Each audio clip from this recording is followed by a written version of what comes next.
अखिलं ज्ञानमृतं द्वन्द्वातीतं गगन सदृशं तत्त्वमस्यादिलक्ष्यम् एकं नित्यं विमलम् अचलं सर्वधी साक्षिभूतं भावातीतं त्रिगुणरहितं सद्गुरु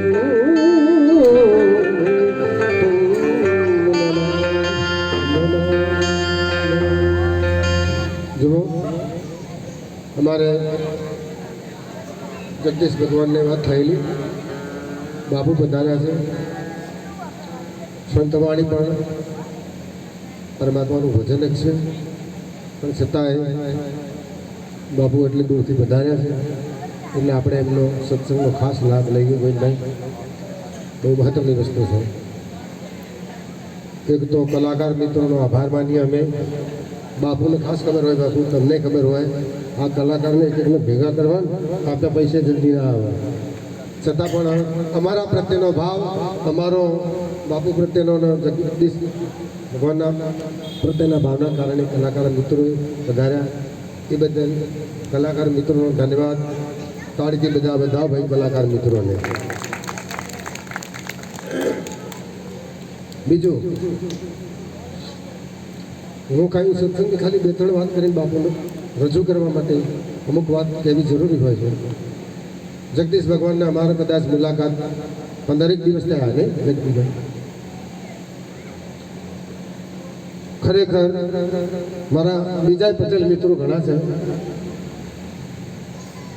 હું મજાકમાં કહું પેલા પટેલોમાં રાજકારણીઓ બહુ ડૉક્ટરો બહુ અધિકારીઓ બહુ વેપારી બહુ પણ આ ક્ષેત્રમાં ઓછા નહીં સાચી વાત એક ભાવથી કહું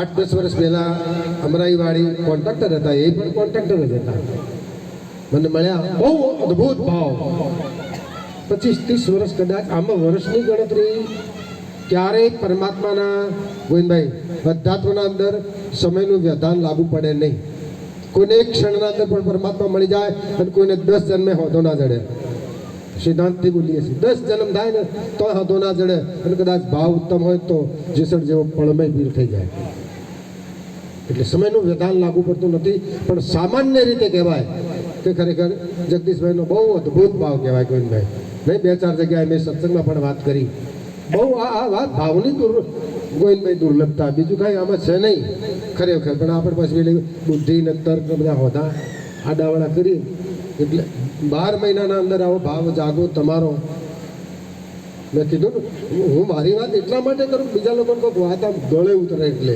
50-55 વર્ષથી અમે સત્સંગ કરીએ ફરીએ બોલો પણ આવા બહુ 8-10 જ મળ્યા ગોવિંદભાઈ વન ચંદન નાની પછી એને જડ જડ કમળ ના હોય ઘેર ઘેર સતી સીતા ના હોય એમ પરમાત્મા પ્રત્યે ભાવ સદગુરુ પ્રત્યે ભાવ જાગો ગોવિંદભાઈ બહુ અતિ દુર્લભ હોય અને જગાડવો હોય તો દરેકના હાથની એ વાત છે પાછી એટલે જગદીશ ભગવાન તમારો જેટલો ધન્યવાદ માનીએ ખરેખર આવા ઈશ્વર તરફ વળેલા માણસો મળે તો ખૂબ આનંદ આવે 12 મહિનાના અંદર આટલું ઠીક રાજકોટ તમે જાઓ મહિના બીજને પૂનમે જાઓ છો નહીં એકાદ વાત તો ખરા ને બહુ દૂર કહેવાય ઘણા અહીં હોય તો આવતા જોરાવા બાપુ બહુ અદ્ભુત વાંચા રહીએ ખરેખર પણ કોકને લાગે એક આ વાત કરવાની છે બીજું મયુર બાપુની વાત કરીએ અમારા મયુર બાપુનો કદાચ આજે શું 11 તારીખ થઈ હજુ મયુર બાપુની અમારી મુલાકાતનો મહિનો પૂરો થયો નથી 13/5 અમે 13/4 આવ્યા હતા રાજકોટ બરાબર ને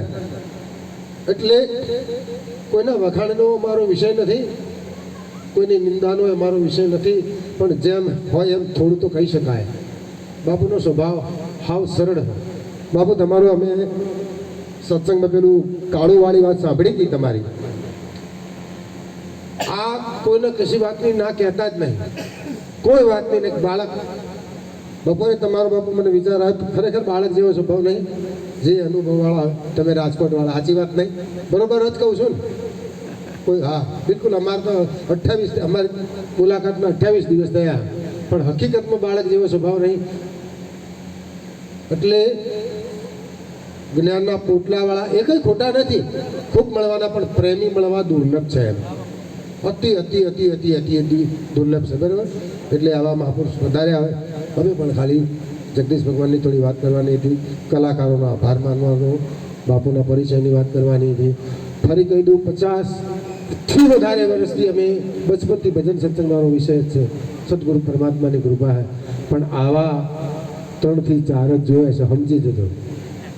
50-55 વર્ષમાં આવા 3 થી 4 જ મળ્યા, સમજી જજો. એટલે અમર આસન દાસ સવો કે અમર આસન ગોવિંદભાઈ, અમર કાયા અમર શબ્દ અલોક છે, દાસ સવો કહે ફૂલગરજીના ચરણે. આ તો કરોડોમાં નરકૂક છે. બાકી ગુરુ ગુરુ એટલે કોઈ બધા ગુરુ ના હોય. હાવ સરળ અને મેં સંતો જૈન હાવ સિમ્પલ. એ બજારમાં રસ્તા તમને મળે તો તમે કોઈ ના સમજી શકે કે આ સંત છે એમ. જો સંત તમારા ઘરમાં તમારા મા બાપ, દીકરો કે દીકરી હોય તોય ના ઓળખી શકાય, તમારો કુટુંબી હોય તોય ના ઓળખી શકાય, તમારો સમાજનો હોય તોય તમે ના ઓળખી શકો, તમારા ગામનો હોય તોય તમે ના ઓળખી શકો. અરે કદાચ એ તમારો ગુરુ હોય ને તોય તમે એને ના ઓળખી શકો. એવા અમે કિસ્સા જોયા છે. અને ગોવિંદભાઈ ઇતિહાસમાં આવા ઘણા આગ્રહો, ઘણી આપણી માન્યતાઓ, ગોવિંદભાઈ મહારાજ ગુરુ મહાન, એ બંધન છે, એ બંધન છે. મહારાજ ગુરુ અહીં તો ઘણા માર ખાઈ ગયા. મારો સંપ્રદાય, મારો ધર્મ, મારા ગુરુ, આ તો બહુ મોટું બંધન છે, સૂક્ષ્મ બંધન. એટલે બાપુનું ભાઈ તમે બોલશો વાણી રતિલાલ ક્યાં ગયા ભાઈ સાઉન્ડ વાળા?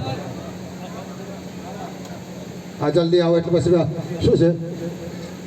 હવે આગળનો સમય એવો હતો કે લોકોને ગરજ હતી સંતો ગુરુની. હવે ખરેખર સંતો મહાપુરુષો આપણા પર દયા કરે. તમે જલ્દી જતા રહો, તમને ઊંઘ ના આવે, કંટાળો ના આવે, એટલે એનો કાર્યક્રમ બદલીને તમને સંભળાવવા માગે. સમજી જાઓ, સાચી વાત છે ને કે આની કોઈ પદ્ધતિ આવે, બરોબર ને? પણ અમે એમ વિચારી તમે બેઠા છો ને તો હજી ઘાટમાં આવ્યા છો, બરોબર ને? સદગુરુ પરમાત્માની વાત કરવી, બીજી કંઈ નહીં. ભાઈ રતિલાલ જલ્દી આવો, સમય ના બગાડો. ક્યાં છો? હા, એટલે એ જવા તો ફોન તારે ના હોય યાર.